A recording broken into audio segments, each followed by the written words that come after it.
Hemos vivido una época muy difícil que, por cierto, aún no termina. Esta es la segunda parte de un video que hicimos hace un año y en la tarjeta de arriba te dejamos la primera parte por si quieres ir a verlo. Estoy segura de que todos conocemos por lo menos una persona que en este tiempo esté pasando por momentos difíciles, ya sea porque contrajo COVID, está lidiando con las secuelas, está en una situación económica difícil o, en el peor de los casos, haya perdido a un ser amado. ¿Qué actitud deberíamos de tomar como hijos de Dios? La respuesta siempre la vamos a encontrar en la vida ejemplar de nuestro Señor Jesucristo. Antes de centrarnos en nuestro pasaje de hoy, hablemos de empatía y simpatía. ¿Qué son? La simpatía es un sentimiento de afecto natural hacia las personas con quienes congeniamos o las cuales se alinean a nuestro carácter, o sea, las personas que nos caen bien. Normalmente la simpatía nos lleva a sentir pena cuando alguno de nuestros conocidos está pasando por un momento difícil, pero no nos involucra al grado de ayudar a esa persona. Por otro lado, la empatía nos lleva a ponernos en el lugar de alguien independientemente sea nuestro amigo o no. Y nos hace sentir compasión y en muchos casos tristeza por la situación que están viviendo, lo cual nos motiva a ayudarles y acompañarles en esos momentos difíciles. Esta empatía difícilmente viene en nuestra naturaleza humana. Es algo que en nuestras propias fuerzas no podemos lograr. Ese amor compasivo solamente puede provenir del Espíritu Santo, por lo cual, como seguidores de Jesús, debemos buscar ser reflejo de esa compasión y buscar traer consuelo y restauración a esos corazones que han sido dañados a nuestro alrededor. La compasión debe ser el estandarte del pueblo cristiano en estos momentos. Entonces, ¿cómo debo actuar con aquellos que sufren o están en medio de alguna prueba? Para esto es importante conocer el carácter de Jesús y saber cómo Él actuó ante situaciones similares hacia los que estaban vulnerables. Recordemos la vez que Lázaro fue resucitado por Jesús. Antes de morir, cuando Lázaro estaba muy enfermo, sus hermanas María y Marta mandaron a llamar a Jesús para que Él pudiera sanarlo. Jesús, al recibir la noticia, espera 2 días y después va directamente con ellas.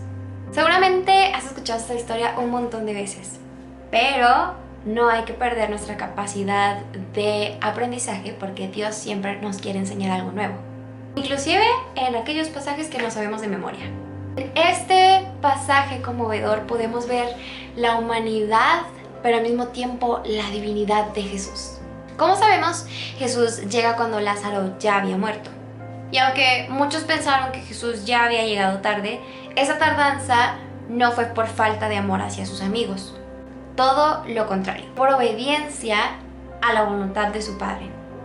Jesús ayudó a esa familia en la hora que el Padre había señalado para poder manifestar su poder y su gracia sobre ellos.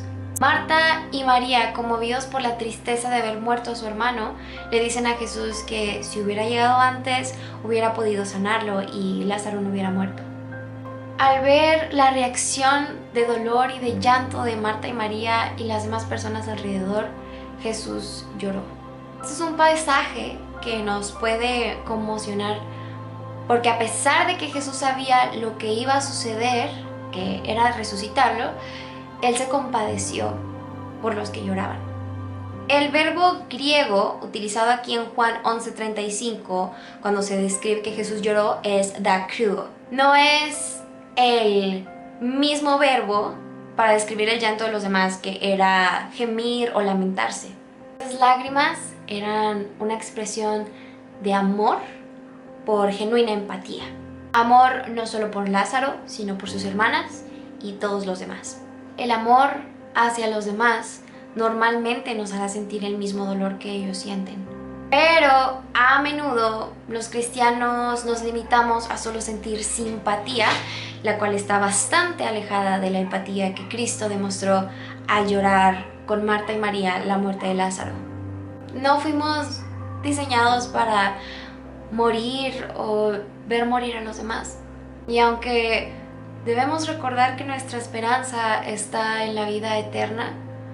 No debemos dejar de sentir empatía o compasión por aquellos que sufren. También podemos observar que Jesús no regaña a Marta o María por quejarse porque no entendían su propósito y ellas pensaban que había llegado tarde. Todo lo contrario, Él las consuela, demostrando una vez más que el corazón de Jesús está con los que lloran. Debemos tener siempre en mente que su amor nunca está sujeto a las circunstancias. Él nos está amando, inclusive en esos momentos duros en los cuales no comprendemos su propósito. Aun cuando las circunstancias no nos permiten enfocarnos en su voluntad. La muerte nos agobia a todos. Hasta los cristianos a veces tenemos dificultad para aceptar la voluntad de Dios en medio de la adversidad. Pero en las manos de Cristo, el sufrimiento sirve al misericordioso propósito de Dios. Y solo Jesucristo es el único que puede traer luz a las tinieblas inexplicables e incomprensibles.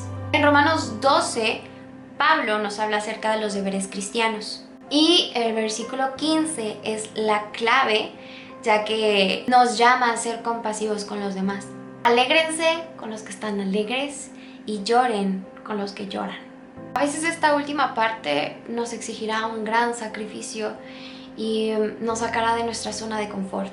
No somos llamados a ser indiferentes con el dolor de otros, sino a compadecernos y ayudarles a llevar su carga. Como vimos, Jesús es un gran ejemplo de alguien que se preocupa por aquellos que lloran y tienen aflicción. ¿De qué manera nos estamos involucrando nosotros individualmente para ser aquellos que llevan consuelo, el consuelo de Jesús a quienes más lo necesitan? El profeta Isaías, en su libro, en el capítulo 61, profetizó acerca de lo que Jesús vendría a hacer. Pero esa porción también es parte de las características y acciones de un verdadero hijo de Dios. El Espíritu del Señor soberano está sobre mí, porque el Señor me ha ungido para llevar buenas noticias a los pobres. Me ha enviado para consolar a los de corazón quebrantado y a proclamar que los cautivos serán liberados y que los prisioneros serán puestos en libertad. Él me ha enviado para anunciar a los que se lamentan que ha llegado el tiempo del favor del Señor junto con el día de la ira de Dios contra sus enemigos. Sin duda, estos versículos describen bastante el ministerio de Jesús. También describe cómo vives tu vida cristiana hacia los demás, en específico con los que sufren. Es un verso que nos conmociona, pero a la vez nos confronta y nos reta a ser más como Jesús. Es un gran consuelo para el cristiano saber que Jesús está siempre con nosotros y que no es indiferente al dolor, sino que Él mismo experimentó la tristeza y la aflicción.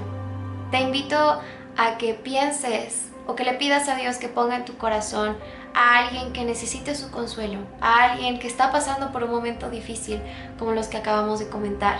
Y a veces es complicado, a veces no sabemos qué decir o cómo consolar, pero pidámosle al Espíritu Santo que sea Él guiando nuestras acciones, nuestras palabras, y a veces acompañar en silencio es suficiente. Esas pequeñas acciones pueden demostrar un amor que al final de cuentas es un reflejo del que nos amó primero a nosotros. Platícanos en los comentarios qué es lo que Dios habló a tu corazón con este mensaje y qué otros temas te gustaría para videos en el futuro. Y nos vemos muy pronto. Recuerda, hagamos que el fuego se propague. Hasta la próxima.